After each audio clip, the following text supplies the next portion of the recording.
This is Positively Farming Media. Seems like we were just talking about the things that we can do to help our gardens survive through all the summer heat. And now we're already talking fall garden. But really, this is the time to be talking about it. If you've never grown much in your fall garden or grown a fall garden at all, let me tell you, you are missing out. There seems to be so much less insect and disease pressure with a fall garden. The weather also seems to be a bit more predictable too, even if it's still hot when we're getting started. Now, this doesn't mean the fall garden is foolproof, but it does mean that many of us get a second chance or a sort of redo of our spring crops. If there were things that didn't grow well for us that we'd like to try again, fall is a great time to do that. If there were things that grew fantastically well and we want more of that, fall is a great time for that too. It's also a time to get things going that will overwinter in the garden if our climate is mild enough or if we can employ some extra protection measures. On today's episode of Just Grow Something, we're going to run down the things that we should be considering in the garden as we move into fall. The time to do these is now. Many colder areas especially get kind of shorted when it comes to summer gardening. And so the earlier we can plan and prepare, the better off we are. And stick with me until the end, and I'll tell you all about my fall garden planning challenge. Let's dig in. Hey, I'm Karen, and I started gardening 18 years ago in a small corner of my suburban backyard. When we moved to a 5-acre homestead, I expanded that garden to half an acre, and I found such joy and purpose in feeding my family and friends. This newfound love for digging in the dirt and providing for others prompted my husband and I to grow our small homestead into a 40-acre market farm. When I went back to school to get my degree in horticulture, I discovered there is so much power in food, and I want to share everything I've learned with as many people as possible. On this podcast, we explore crop information, soil health, pests and diseases, plant nutrition, our own nutrition, and so much more in the world of food and gardening. So, grab your garden journal and a cup of coffee and get ready to just grow something. Before we dig into fall gardening, I want to give a shout out to a few of our listeners. The first one is Cody. Cody is an avid listener of this podcast. She was a student in my Plan Like a Pro course this past spring. She's in the Gardening Friends Facebook group, and I'm realizing that she also just happens to be in a lot of the other gardening Facebook groups that I'm a part of, so I see a lot of her activity. And let me tell you, Cody has been spreading the gardening knowledge all over the place. She's taking what she's learned and not just helping answer people questions in our group, but I've seen her proactively go out into other groups and let people know, hey, this is what I've seen in my experience. Here's what you might need to know right now, even ahead of people even starting to ask questions. I love this sharing of information. I mean, obviously, it's the whole reason I started this podcast, but I mean, we need more of this.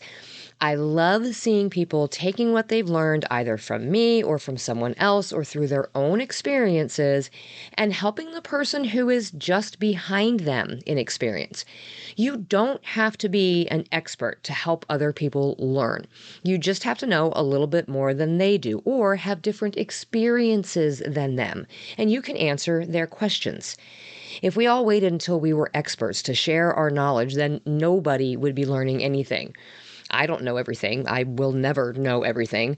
I learn something new in the garden every season, and if I can shortcut that learning experience by leaning into what someone shares with me, then that means I get the result that much more quickly.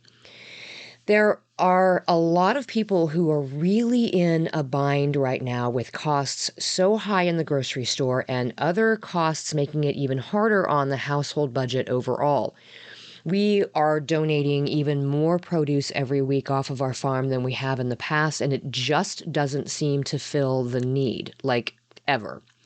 So the more that we can teach people to grow a little bit of something for themselves, the more we all can help our neighbors, whether they're physical neighbors or in the online space, the better off we'll all be.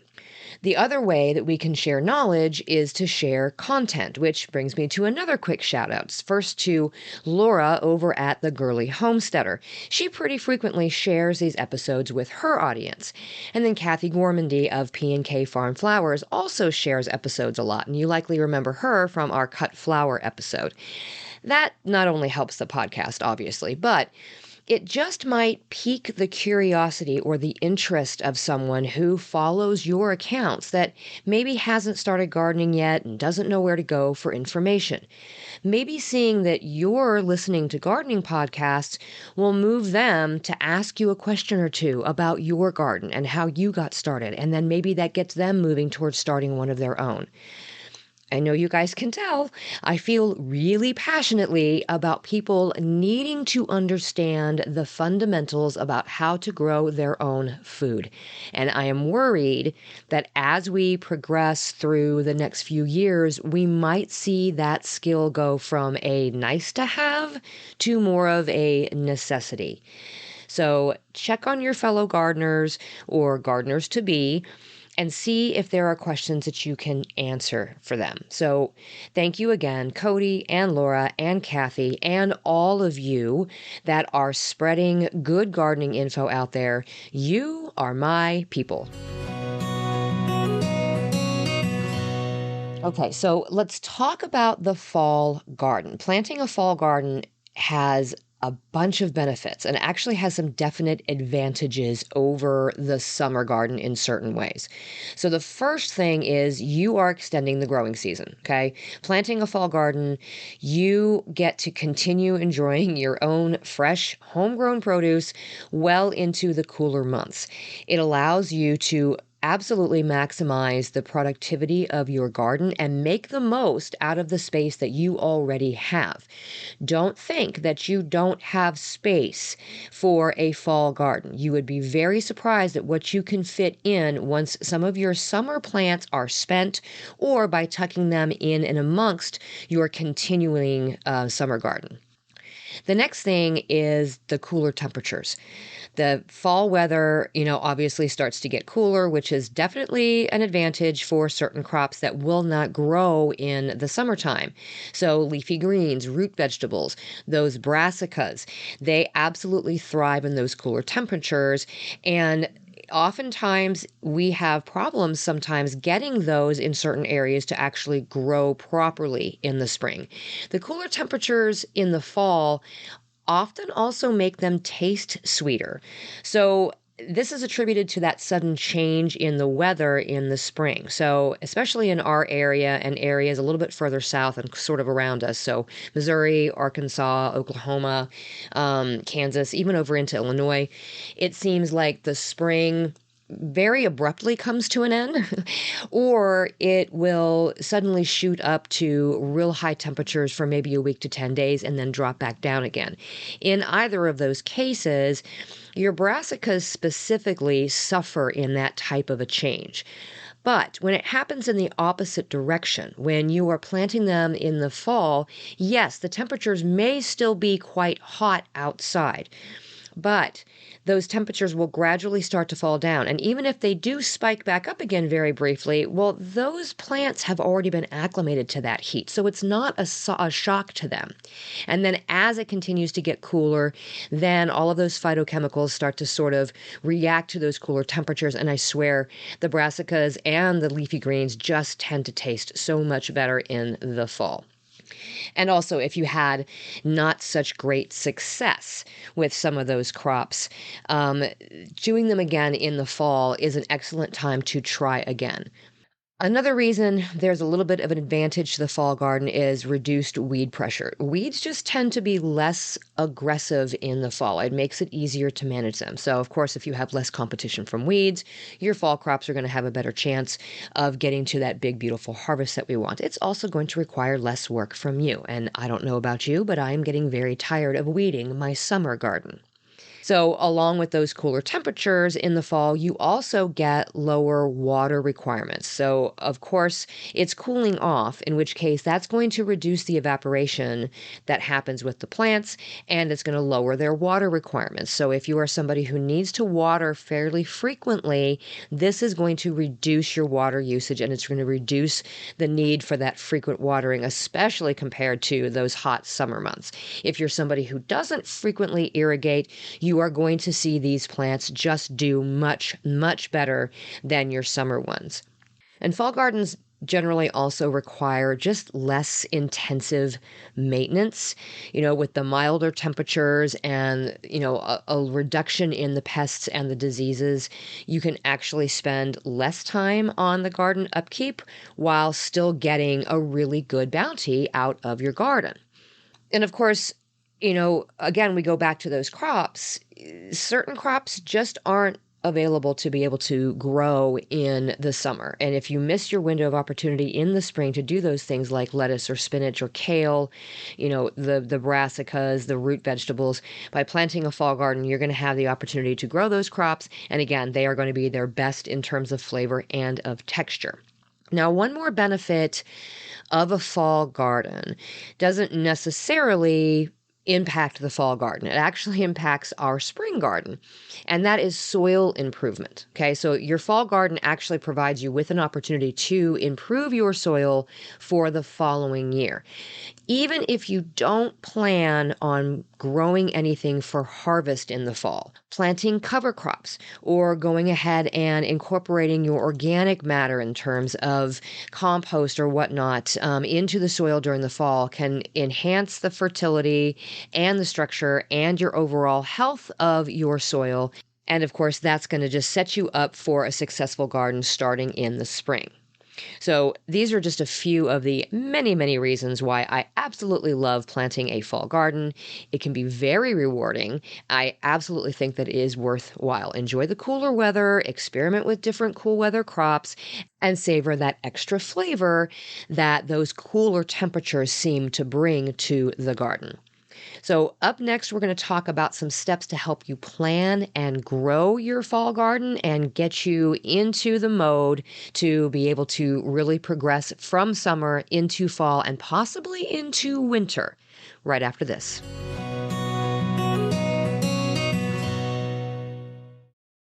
We know that summer heat can really take a toll on the garden, but have you taken a look at your lawn lately?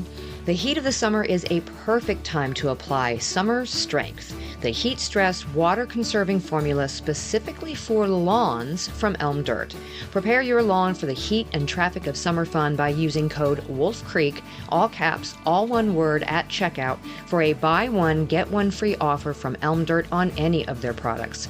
JustGrowSomethingPodcast.com/dirt gets you there, and code Wolf Creek saves you the coin. The link is in the show notes.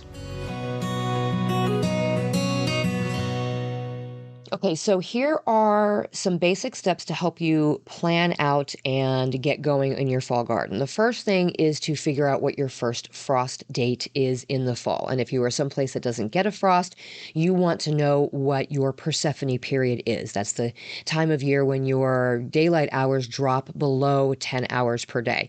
Knowing the average date of the first frost in your area or your Persephone period is actually pretty crucial for planning your garden. It's going to help you figure out when to start planting and when to expect to harvest, which is your second step. Calculate your planting dates. You want to count backwards from the first frost or your Persephone period to figure out the appropriate planting dates for each one of those crops.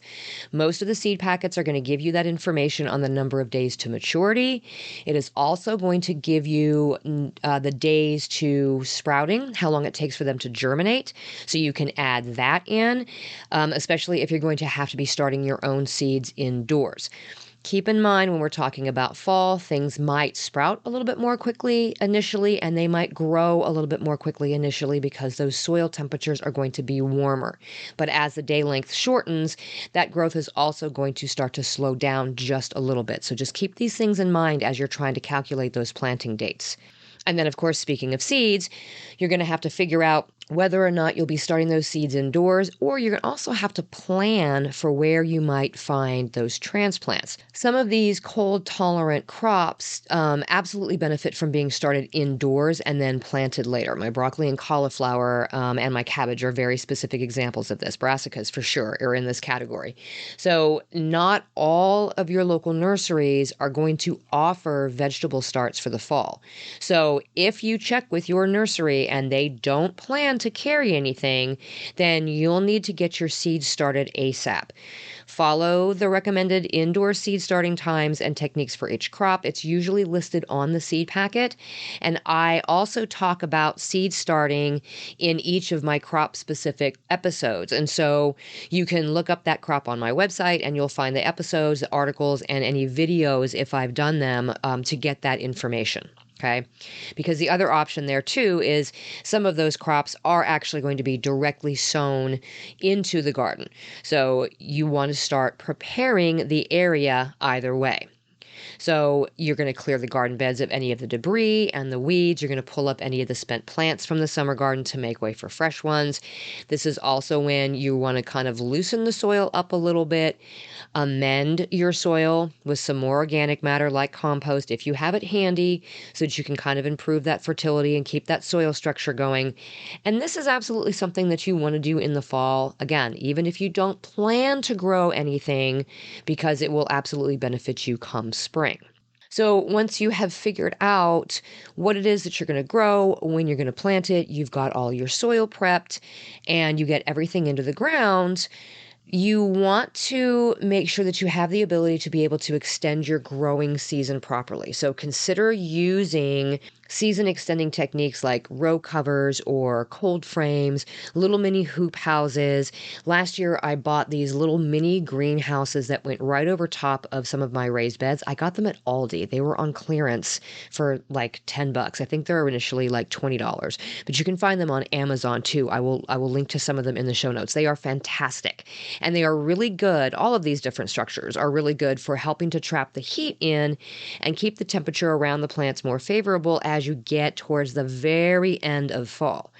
So if you plan for crops that are gonna come to maturity right around that time when you hit your first frost date, then you want to be sure that you have some frost protection on hand. Also, if you plan for crops that are going to hold through the winter to be harvested while dormant, you're going to need to time your planting to be sure that they reach maturity before your daylight hours drop below 10 hours per day. This is regardless of whether you get a frost or not. At that point, then you can have them to maturity and they will grow very, very slowly, but you will be able to continue harvesting off of them. So you just want to be sure that you have whatever frost and freeze protection you plan to use kind of at the ready, because we all know how awful it can be to lose a crop to an unexpected early freeze. And then a lot of these things that will winter over, the kale, the leafy greens and that sort of thing. Spinach is really good for overwintering. You just keep it covered, go in there and harvest what you want when you need it, and then cover it back up again. Keep it that way all through the winter time. And then come spring, they will actively start growing again as those daylight hours start to lengthen. Now, if you are in a warmer climate, you don't have to worry about covering these things, but they're still going to start to slow down. So again, you want to make sure that you have them to maturity before those daylight hours start to drop. And then you are still going to need to manage the pests. It is not as bad as summer, but it can still be an issue. So things that are kind of common in the fall are things like aphids, slugs and snails, and fall armyworm. Some of your summer pests are likely to still be around as young adults, things like stinkworms and squash bugs. But the good news is that they are going to be more in preparation for winter mode, not reproduction mode. So not only will their numbers not be increasing at this point, you should be able to easily see the adults, and there really won't be any nymphs or eggs to manage.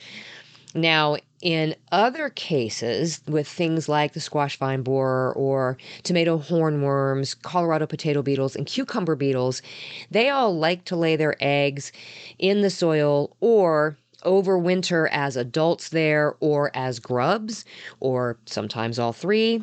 So disturbing that soil as you garden in the fall is going to expose those eggs to get them dried out or eaten by birds or other insects. And it's going to keep those adults from being able to find a nice, comfy spot to bed down for the winter. So continue to work that soil every time you're in the garden. Not super deep, just the top few inches where your plant roots are residing anyway. And that's generally where those insect pests are going to reside. So doing that for the fall is going to help your fall garden, but also doing it during the fall is going to help your spring garden as well. And then finally, harvesting. Okay, we talked about this with the summer garden. Regularly harvesting your crops is going to encourage them to continue production through the first frost. So we don't want them going into, seed mode, essentially, because if you leave those things on too long, then they are like, oh, it's time for me to go ahead and send out my seeds.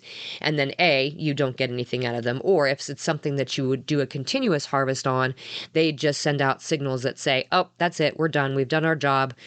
And they don't continue to produce anymore. So, and if everything is coming already all at once, you may also want to be prepared to preserve that harvest in some way, shape, or form, whether that's freezing or drying or canning or whatever it is. Make sure that you've got those things on hand. And remember, if you are planning to overwinter something, then you'll be able to harvest off of it all season long through the winter, and you won't have to worry about preserving anything. Now, just remember, these recommendations are going to vary based by your location and based on your weather patterns and your climate. So take what I've said and sort of go through that checklist, but also talk to, gardeners that are in your area or local gardening resources, whether it's your master gardeners or your county extension agent. This is what I mean by sharing the knowledge. If you can get information from people that are close to you, that live in your area, that have a little bit more experience than you do in gardening through the fall and the winter, then you'll be able to shortcut your learning a little bit and you'll have a little bit more success.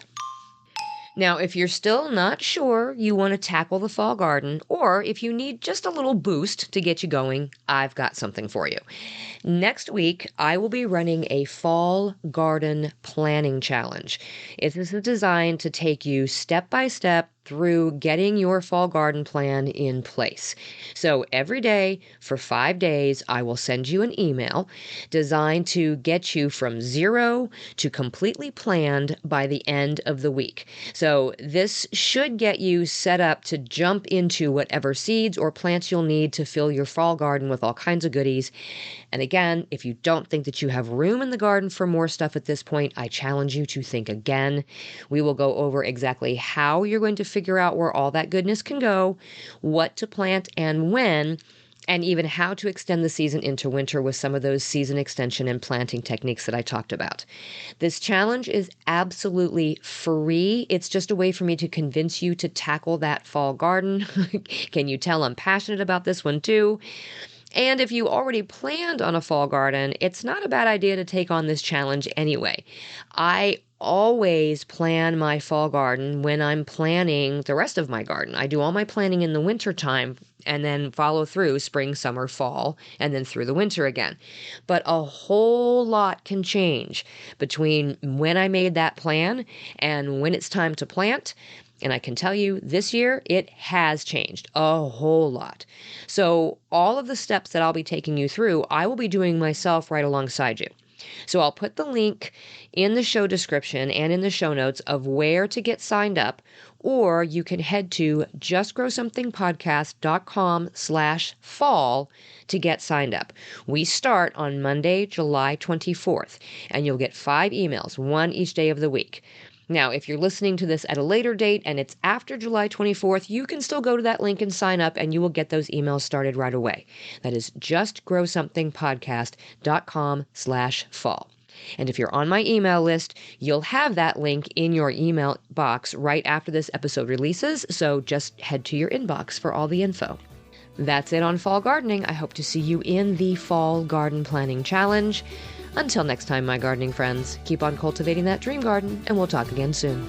You just finished another episode of the Just Grow Something podcast. For more information about today's topic, go to justgrowsomethingpodcast.com, where you can find all the episodes, show notes, articles, courses, newsletter sign up, and more. I'd also love for you to head to Facebook and join our gardening community in the Just Grow Something Gardening Friends Facebook group.